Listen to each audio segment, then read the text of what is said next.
ya, yaitu ketika proyek senilai 2,28 sekian triliun itu dicairkan dulu sebesar 10, sekian triliun pada tahun 2020-2021.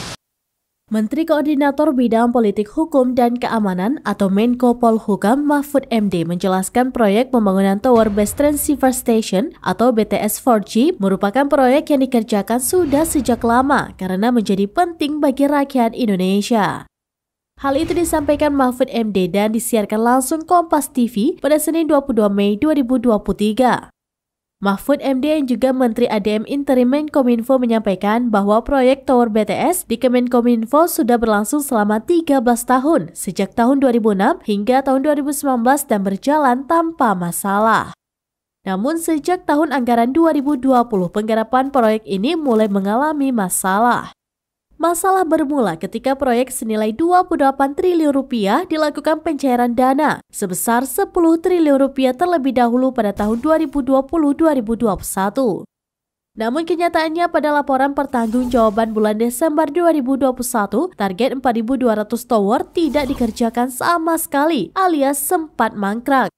Dengan alasan pandemi COVID-19, Kemenkominfo meminta perpanjangan pengerjaan proyek hingga Maret 2022. Padahal dana proyek telah cair sejak tahun 2020-2021. Mahfud MD pun mengatakan semestinya berdasarkan hukum proyek tersebut tidak dibolehkan diberi izin perpanjangan waktu. Namun saat itu izin diberikan dengan tenggat Maret 2022. Kemudian pada Maret 2022 dilaporkan ada 1.100 dari target 4.200 tower BTS terpasang. Tapi lewat citra satelit, tower yang berdiri hanya sekitar 958 unit.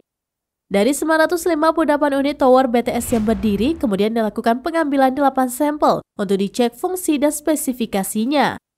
Ternyata ditemukan bahwa seluruh sampel yang dipilih tidak ada yang berfungsi. Sebanyak 958 unit tersebut tetap diasumsikan berfungsi dengan total dana proyek 2,1 triliun rupiah.